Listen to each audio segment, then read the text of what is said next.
Hello বন্ধুরা, welcome to just sports Bangla. আশা করি তোমরা সবাই ভালো আছো, আমিও ভালো আছি। আজ মেনলি এই ভিডিও আলোচনা করব যে আইপিএল 2025 স্টার্ট হতে কিন্তু একদিন সময় আছে। তো এই আইপিএল 2025 স্টার্ট হওয়ার আগেই কিন্তু বিসিসিআই কিন্তু তিনটে নতুন নিয়ম কিন্তু এই আইপিএল 2025-এ কিন্তু অ্যাড করেছে। তো কী সেই তিনটে নিয়ম, নতুন নিয়ম আসতে চলেছে আইপিএলে, সেটা নিয়ে তো কথা হলো। তার আগে কথা বলবো যে আমরা সবাই আশঙ্কায় আছি যে প্রথম ম্যাচে হয়তো বৃষ্টির আশঙ্কা আছে। এটা নিয়ে কিন্তু বড় বড় কিন্তু ওয়েদার দপ্তর বলো বা সব জায়গায় কিন্তু এটা আসছে যে 22 তারিখে কিন্তু বৃষ্টি হতে পারে। তো বৃষ্টি হলে যেটা আমাদের আশঙ্কা আছে যে বৃষ্টি হলে কি প্রথম ম্যাচ আইপিএল 2025-এ যে আরসিবি ভার্সেস কলকাতা যে ম্যাচটা, যেটা আমরা দেখার জন্য সবাই এক্সাইটিং হয়ে বসে আছি, সেই ম্যাচটা বৃষ্টি হলে কি পুল আউট হয়ে যাবে? তো এ টু জেড কিন্তু কথা বলবো যে এই 22 তারিখে কতটা বৃষ্টি হওয়ার সম্ভাবনা আছে বা কটা থেকে বৃষ্টি হতে পারে।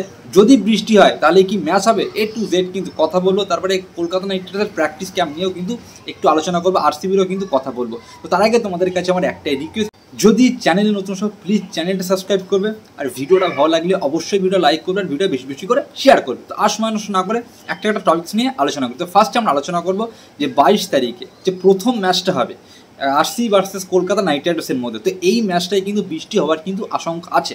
কিন্তু এই মাত্র যে আপডেটটা আছে ইডেন গার্ডেনে, যেটা আগে দুদিন আগে বলছিল যে 4 থেকে 5 ঘন্টা হয়তো বৃষ্টি হতে পারে, 80% চান্স আছে বৃষ্টি হওয়ার।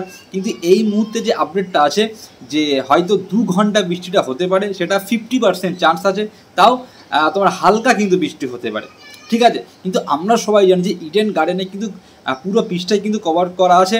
আর ইডেন গার্ডেনে কিন্তু খুব সুন্দর কিন্তু ড্রেন সিস্টেম আছে, যেখানে বৃষ্টি হলে যদি একটু থেমে যায় তাহলে কিন্তু 100% কিন্তু খেলাটা হবে। কারণ বৃষ্টি কিন্তু ইডেন গার্ডেনে বৃষ্টি হলে কিন্তু ড্রেনে এত সুন্দর সিস্টেম আছে যে বৃষ্টিটা কিন্তু পাস করার সুবিধা আছে।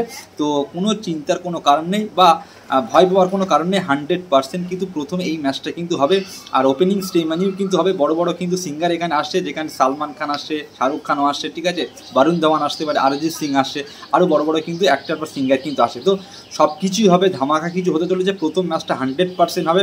বৃষ্টি কিন্তু অল্প অর্ধেক হতে পারে, 1 ঘন্টা 2 ঘন্টা কিন্তু হওয়ার চান্স আছে, ঠিক আছে। এমনি কোনো প্রবলেম কিন্তু নেই, ঠিক আছে। তো ভয় পাওয়ার কোনো কারণে ফার্স্ট ম্যাচটা কিন্তু যে টাইমেই কিন্তু অনুষ্ঠিত হওয়ার টাইম আছে 7:30 থেকেই কিন্তু হবে, পুরো 20 ওভারই কিন্তু ম্যাচ হবে, ঠিক আছে। কোনো ভয়ের বা চিন্তার কোনো কারণ নেই, ঠিক আছে। এবার যদি আমরা পরের আপডেট নিয়ে কথা বলি যে আইপিএল 2025-এ কিন্তু বিসিসিআই কিন্তু 3টে নতুন নিয়ম কিন্তু অ্যাড করেছে। ফার্স্ট নিয়মটা নিয়ে যদি কথা বলি যে স্লাইভা এই নিয়মটা কিন্তু যখন কোভিড ছিল তার আগে কিন্তু এই নিয়মটা কিন্তু অ্যাপ্লাই ছিল।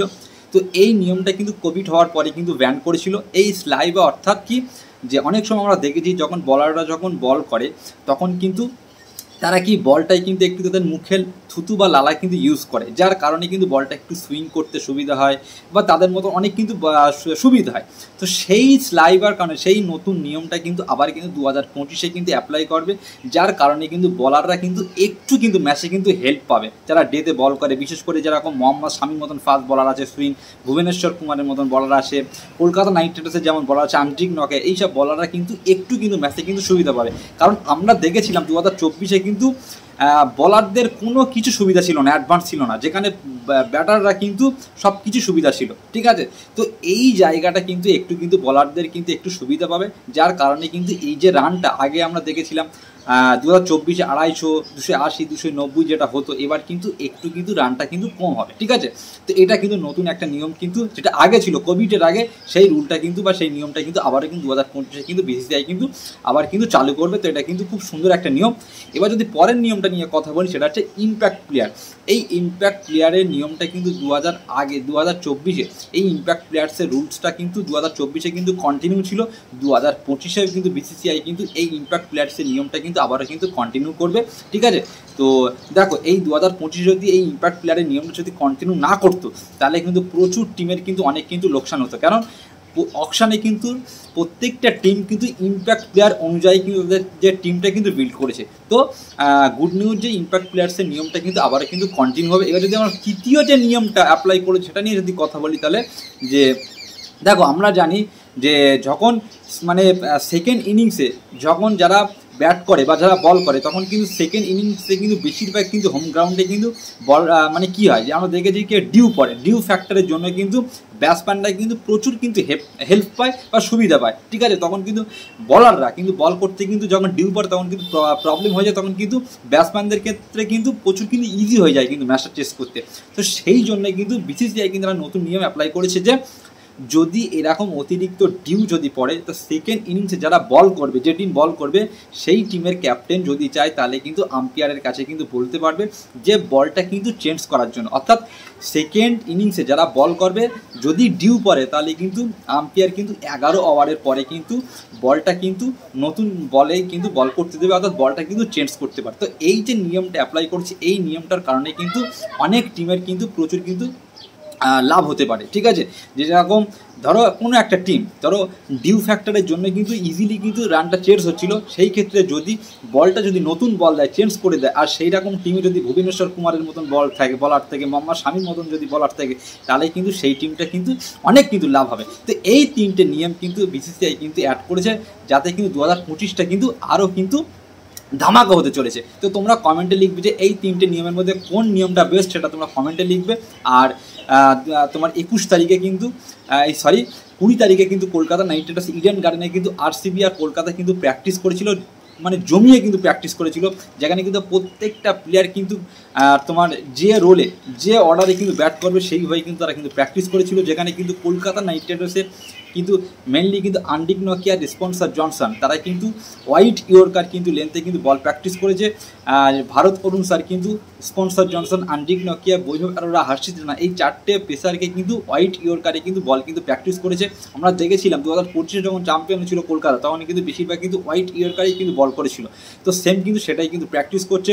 আর আন্ড্রে রাসেল নিয়ে যেটা গুড নিউজ, যেটা তোমরা অনেকেই কিন্তু জানতে চেয়েছিলে যে আন্ড্রে রাসেল কিন্তু 2024 যেরকম ফিটনেসে ছিল আন্ড্রে রাসেল কিন্তু 2024 কিন্তু কোনো ইঞ্জুরির কোনো প্রবলেম ছিল না, সেটাই কিন্তু 2025 কিন্তু গুড নিউজ যে আন্ড্রে রাসেল কিন্তু 100% পুরো কিন্তু ফিট আছে।